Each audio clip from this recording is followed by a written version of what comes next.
Welcome to CharityVillage Connects. Well, it's been quite a start to 2025. We've got a new, or rather returning president in the US who has announced 25% tariffs on all Canadian goods sold into America, 10% on energy, and are about to get a new prime minister in Canada with Justin Trudeau's resignation.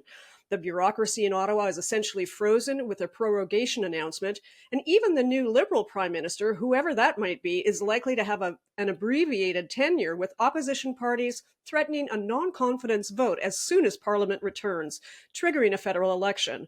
On top of that, we've had 3 provincial elections in 2024 and are scheduled to have 2 more provincial and 2 territorial elections in 2025. That's a lot of political and economic upheaval. All Canadians, but especially nonprofits, will have to adapt to the ever-shifting political landscape and impacts on our economy. In our last episode, we talked to experts about how to navigate the enormous changes. Now we want to hear from Canadian charities and nonprofits. We want to understand what they're experiencing on the ground and drill down on their deepest concerns and their strategies on how to navigate this ever-shifting landscape to survive and thrive into the future. To help us understand some of the challenges and anticipated trends for nonprofits in 2025, please welcome Andrew Chunilall, CEO of Community Foundations Canada. Andrew was appointed CEO following a 6-year tenure as Vice President of Finance for the London Community Foundation and his long-standing service as a finance and regulatory expert for Canada's philanthropic sector. As CEO, Andrew is working closely with the CFC leadership team, board, and foundations across Canada to help the philanthropic sector transform, innovate, and meet the new challenges and opportunities in 2025 and beyond. Welcome back to the podcast, Andrew. Thank you, Marianne. Thank you for having me in the midst of all this upheaval. Well, I certainly appreciate you taking the time. I wonder if we could start, just for those who may have not met you before through our podcast, if you could tell us a little bit about the Community Foundations Canada, how many organizations that you represent, and just what it is that you do. Yeah, thank you, Mary. Always happy to talk about ourselves. So Community Foundations of Canada represents 207 individual local community foundations across the country. We steward collectively about $8 billion of endowed assets. We invest those assets in the stock market and in mission-related, purpose-driven investments. And we use the income to make grants in community, targeting community priorities. Each community foundation is independently governed, independently led, prioritizes its local knowledge and expertise and relationships to help deliver positive outcomes to the community by working with all the nonprofits in their particular community. Well, as we mentioned in the opening introduction, across Canada, we've seen unprecedented political change, it seems, with numerous provincial elections as well as political upheaval federally. We have a lame duck prime minister, a prorogued government, and an imminent federal election. What kind of effects do these changes have on community foundations and funders? Yeah, it's a really good question, and community foundations, we pride ourselves in working in partnership with government, in part because we know that no particular sector can materialize the types of changes that we need in the community on their own. And so we believe in partnerships, not just working with government, but also other nonprofit organizations and corporates as well. And so when you do have a shift in government, as you talked about, whether it's at the provincial level, impending federal level, or at the municipal level, it can change the way that we work, because different governments and different parties use different language to work in community, or they have a different set of priorities which reflect their constituency. And so oftentimes we have to adjust to the language, the leadership, and the sentiment of the time. And so when we think about, the last 9 years under the Trudeau mandate, there's been a lot of work that we've done through the pandemic, work that we've done leading up to the sesquicentennial, work that we've done to help Black communities, Indigenous communities, rural communities. And as you said, now that there's a potential change in government, we're also preparing for what that could mean under a different prime minister and a different party. Well, of course, we should also talk about the impact of the US election. President Trump has done what he warned us he was going to do. He's imposing ruinous tariffs on Canada. What might the effects of this be on Canada's nonprofit sector? Well, I think that the impacts are going to be wide ranging and impact everyone. And as we know, Canada is a country that has done quite well through its trading relationship, not just with the United States, but all around the world. We have a very small population, 40 million people, but we have a tremendous amount of value through our resources and our innovation that we're able to export to different parts of the world. And so with tariffs, obviously that impedes our economic prosperity, our ability to grow. Many economists are saying that we could move into a recession. And I think that would have detrimental impacts on community. Obviously, I've heard many premiers talk about the tens of thousands of job losses that could potentially happen in their province. That's a lot of families. That's a lot of people that will need support. That will be looking for the nonprofit sector as an example to provide some of those supports. The other thing that happens with tariffs is inflation. And the Bank of Canada has been battling inflation for a few years now, and it looked like they were coming to the end of it. Inflation's at a number that is sustainable and manageable. But of course, 25% tariffs by the US, but also our own retaliation efforts will increase the goods of many, many items. And so inflation will continue to be persistent and be problematic for Canadians. Reducing disposable income. People already can't afford groceries, already can't afford to pay for housing costs. And so this definitely puts a lot of people over the edge. And that brings a lot of more people into the system as well, looking for support. So it stands to have a very wide-ranging, deep negative impact on Canadian communities. Now, you've explained in the past how, in past discussions with you, that the means by which the foundations fundraise is through investments and the markets. So when the markets are good, you raise more money and have more funds available for charitable work and funding other nonprofits' works. What do you anticipate happening in the markets, and how might that impact community foundations' work? Yeah, I've been listening to economists through the weekend, and not just ones on Canadian television, but on US television. And every single economist that I heard from said that tariffs are bad for economies. And so, with that in mind, we are also seeing that the markets, there is more volatility in the markets. We are seeing the markets valuations of companies come down because of tariffs. And that, to your point, does affect our business model, because the way that, as I mentioned, the way that we have a positive impact on community is primarily through granting, and granting dollars are a function of investment income. So if we have a recession and we have volatility in the markets, and companies are less profitable because of tariffs, it's going to be hard for us to have a positive investment return in those markets, thus impacting our ability to grant and support communities. There's just really no way around it. That's just how our business model works.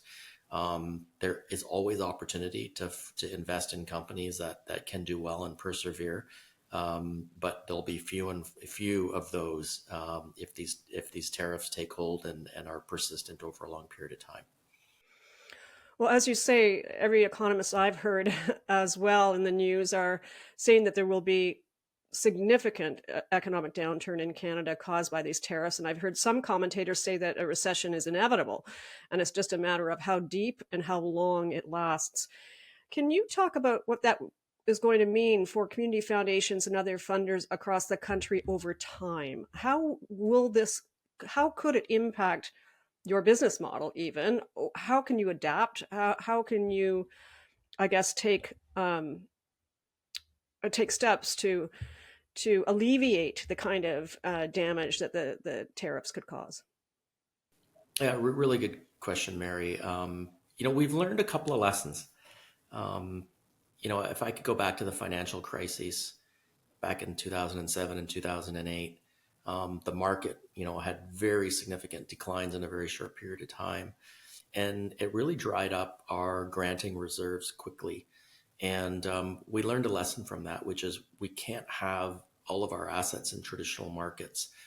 We need to think about investing differently, so that when markets take a turn, we've got some other ways to help community. And we've done a lot of that through our mission-based investing, investing in social enterprises, which are uncorrelated markets. And so not impacted by tariffs in the same way that traditional markets are. So that's one thing.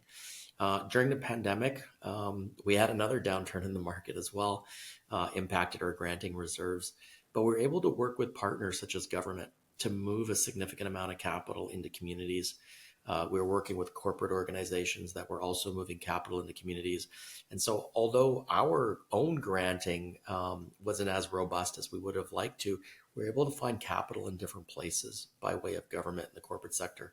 So we've learned those important lessons. And as we sort of head into this period of uncertainty, we will be continuing to work with government. If there's bailout packages available for communities impacted or industries impacted, how we can be helpful in that regard. Continuing to work with our corporate partners who also have an investment in the communities in which they sell their goods, employ people, etc. They may want to help and use a community foundation or a community foundation network in that regard. And so, although, yes, our own granting will experience some level of impairment through a market downturn, we believe there's a lot of resources in the Canadian economy, and we are willing to work with anybody who has those resources and work with us to help deploy them and to support communities. Now, can we turn to, from your perspective, can we turn to the other perspective, the perspective of the organizations that you actually provide funds to? How can they really navigate this political change and uncertainty? And as it affects their funding, is there a way that organizations can work to mitigate the impact of decreased funding? What would you recommend as they look forward into the future of what all this might mean? Yeah, Mary, I think, it's so easy for us to sort of feel the threat and the imminent urgency around what's happening right now. And I think we really need to absorb that and understand it. I also think it's important for us to understand that we're Canadians and we're generous people and we're a unified country, and all sectors, government, corporate, nonprofit sector, these are moments when we really have to work together. And in order to do that, we have to have that abundant mindset. Although things appear to be becoming scarce because the economy could contract quite a bit, as you said, we could go into a recession, there is still a lot of resources out there. There are still a lot of people that care and are willing to do more now because communities need them more.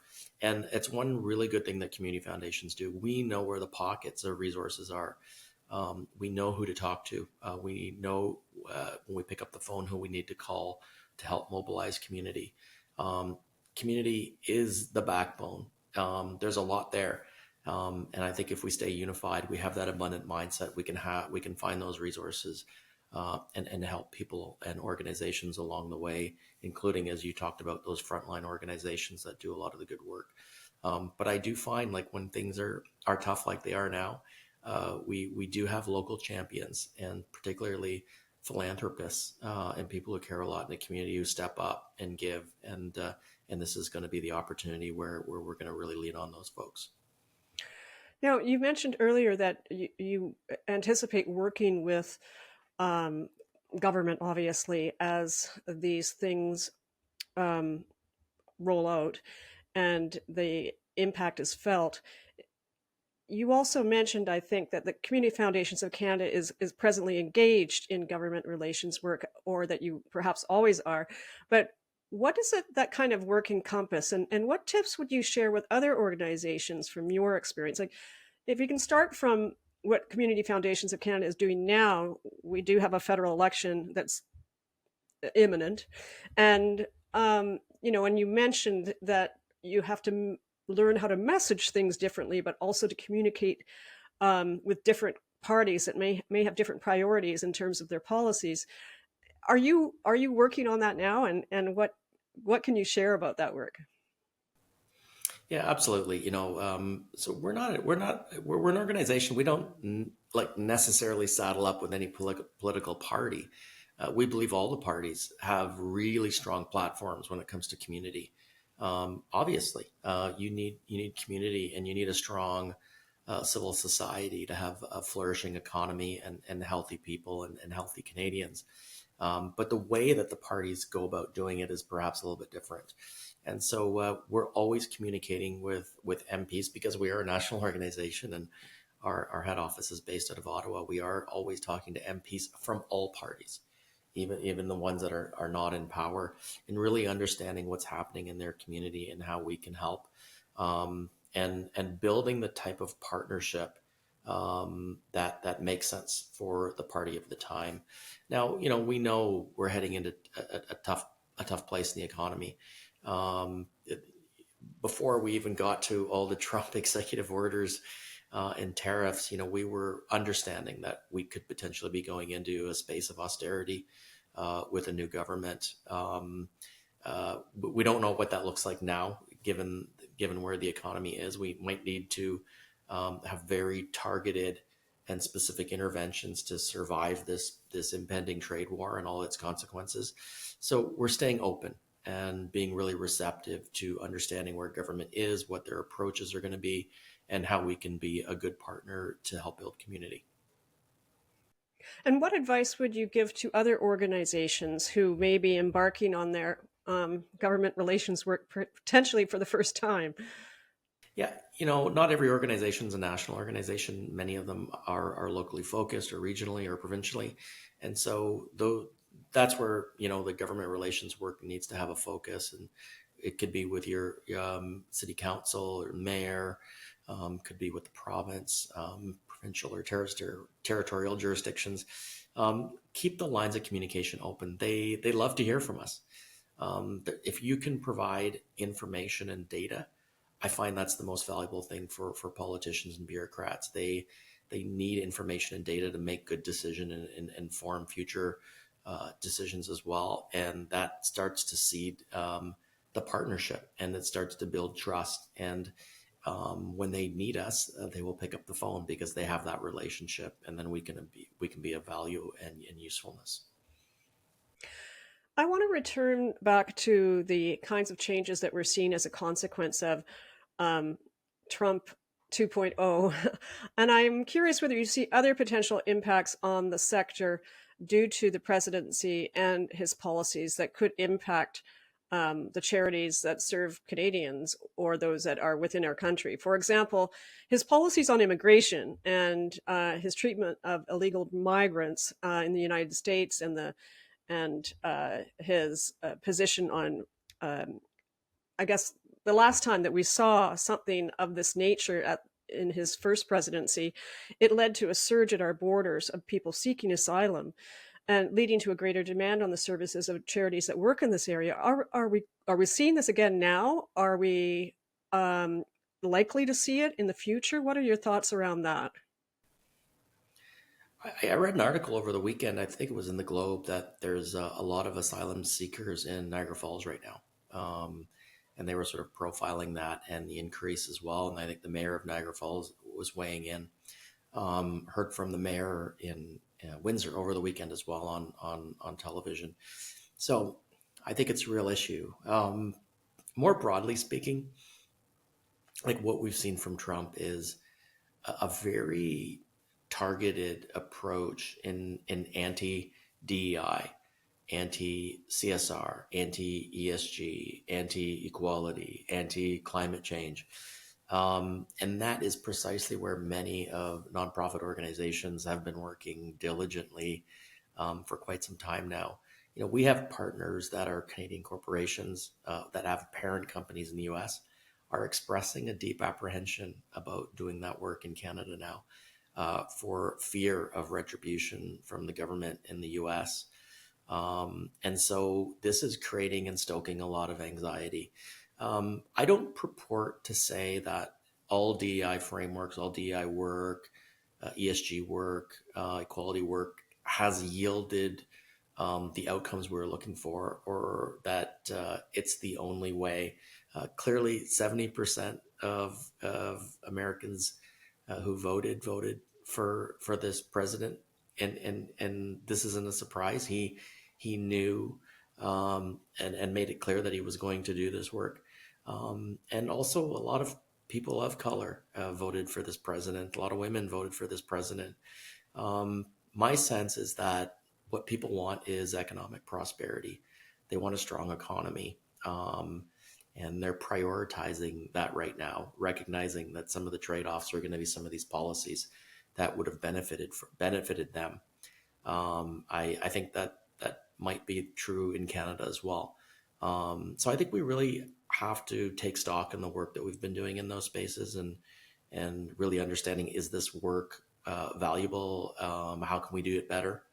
But also recognizing that we need to build a strong economy too. And we need to support the government's activities in doing that.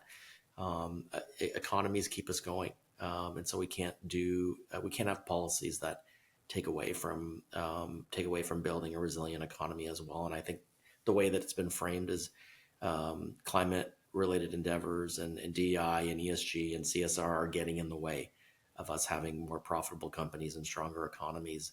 I think that's a false narrative. I think they actually support the opposite and can be part of the solution. I just think as a sector, we need to be better at articulating that and showing that these types of frameworks can do good over time.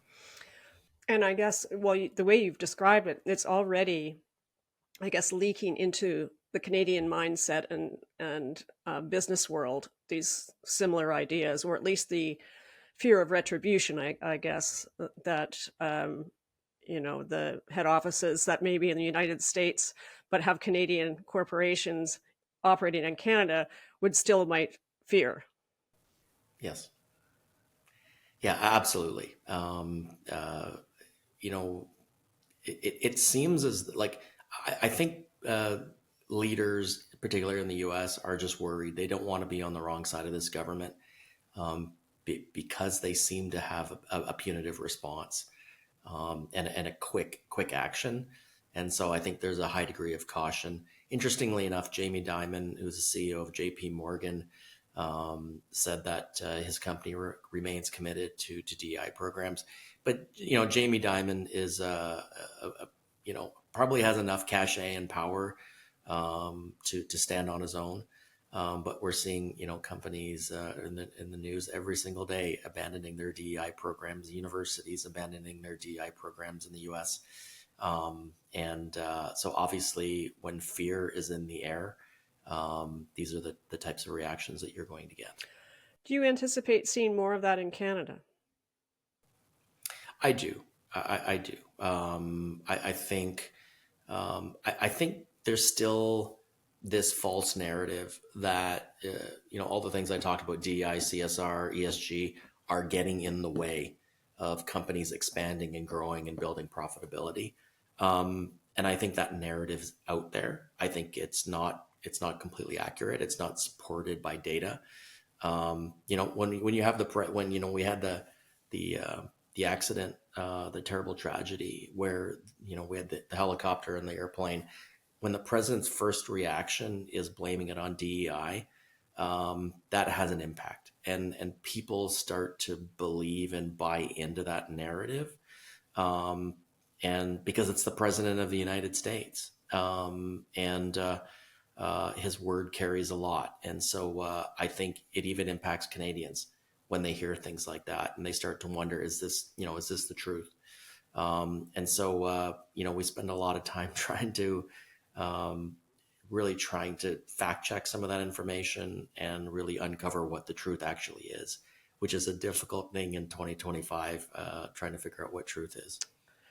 Sure is. I want to shift gears a little bit And talk about Canada's changing demographics. We know that food banks, for instance, are reporting more first time users, more students using their services, more newcomers needing their services. Is this something that is reflected in what your member foundations are seeing in their communities? Is there shifting population demographics and population growth impacting the demand for services that they're seeing? We're definitely seeing higher usages of food banks. I'm definitely seeing here in my home city of London, Ontario, and I think it's true for all parts of Canada. Certainly, demographics are at play. Students, newcomers have unique challenges with integrating into the Canadian economy. And as we've been talking about since we started this meeting today, the Canadian economy is really in a space of uncertainty and is faced with a lot of threats. And so inflation obviously is another factor. And so, yes, people are using those types of services more. Um, I would say it's across the board. I wouldn't just target newcomers. However, just to stay with that, newcomers and students, like I think it's really, really important that Canada needs to think about its immigration policy and how it can work with civil society to help integrate newcomers, to help integrate students better, so they have a better chance at being successful in Canada. And we have a lot of that know-how. We've worked with refugee communities for a long, long time, especially helping to bring in Syrian refugees and Ukrainian. We know how to do this work really, really well. So, I think it's not just a newcomer issue. I think many Canadians are experiencing higher usage of the services in community. Mm. We know that some smaller centers have seen surges in population growth as well. It's not just in the larger urban centers. Has this created difficulties for community foundations and nonprofit organizations in these smaller areas? Does it create unique challenges that are specific to, their location or their resources? Absolutely. We're seeing this trend all over the country, right? And so when people do come to Canada, they are, initially choosing to be in larger urban centers, in part because that's where the services are, that's where the jobs are, and that's where the infrastructure has been built to help them succeed. However, the housing and shelter costs, transportation costs in those communities are making it almost impossible for them to stay there. And so they are moving to lower cost areas. However, when you go to a lower cost area, they may not have the same level of opportunity in terms of jobs and wages, support systems, and that much needed infrastructure. So what's happening is those communities are struggling building that infrastructure and support system out, and so it is a bit of a catch-22. But affordability and inflation is at the heart of the issue, especially in our largest urban cities. Does population growth and demographic change provide opportunities as well for nonprofits? For example, in terms of larger potential donor pools and being able to better recruit staff and volunteers. What are your thoughts around that? There's a reason why we have such a robust immigration policy and why we bring so many people to Canada. We need the people. We need a strong labor force. We need volunteers. We need taxpayers. We need people to help build this country and innovate, create new businesses, be entrepreneurs. We need all of those things. And so immigration is critically important for that to happen. I think I mentioned it on this episode and previously. Our birth rate's 1.2. You need a birth rate of, I think, 2.1 to just even replace yourself, let alone have any level of growth in the economy. And so all of our economic or all of our demographic growth comes from immigration, and those families tend to have larger families and more children than Canadian families. And so I think what we have to do is accept the fact that we do need immigration. We do need to bring the very best people we can to this country, but we also need to support them in their success as well. And that will have payoffs down the road. All the success that has brought us here as a country has in some shape or form been because of immigration and the people that come to this country and succeeding generations. And so we know it's a proven formula. We know it can work. We just need to do it better. Well, given our discussion today, what are some of the key macro level trends that you think the nonprofit sector needs to be keeping an eye on in the coming months? Boy, like I almost feel like everything is really short term right now, Mary, because every day provides some new information that is going to have a pervasive impact on our lives. And where we started is that Canada is this exceptional country. We have a lot of resources, natural and otherwise, but we need to build prosperity through our trading arrangements all around the world. And the one thing that is uncertain for me at this point in time is what is going to happen to global trade. Should we know what's happening right now with the United States, Mexico, Canada, China? But there's the European Union, there's Asia, there's the UK. And it seems as though the government in the US is keen on having some sort of trade intervention in all of those markets. And there'll be retaliatory impacts. And how that works out for Canada is deeply unknown. But the economic impacts could be very, very adverse. And at that point, there's very little that we can do as a sector. At some point, you just don't have the resources to even make even a small impact. And so we're really counting on government and cooler heads to prevail and to work our way through this unfortunate scenario that makes no sense at all. And so that our communities can get back to building economic prosperity and thriving again. Any final words of advice you want to leave to nonprofits and charities across Canada? Well, it's the advice I'm giving myself every day, which is to really to listen and to hear what's going on. But there is a big distance between rhetoric and reality. And you can get caught up in the rhetoric, and that can create a lot of anxiety, stress, and concern. But as leaders, we have to understand what's going on, but we have to be calm, and we have to see that there is opportunity out there, and that we can come through this as a unified and united country. Well, thank you, Andrew. Keep calm and carry on, as they say. As always, it's such a pleasure speaking with you and hearing your important insights and, your very insightful analysis of all these changing elements that are impacting our everyday lives that are at a breakneck speed. So I can't tell you how much I appreciate you taking the time to walk us through some of these issues and give us a clearer perspective to help nonprofits and charities do a better job of navigating these very difficult times. Thank you so much for joining CharityVillage Connects. Thank you so much, Mary. Always happy to be in conversation with you.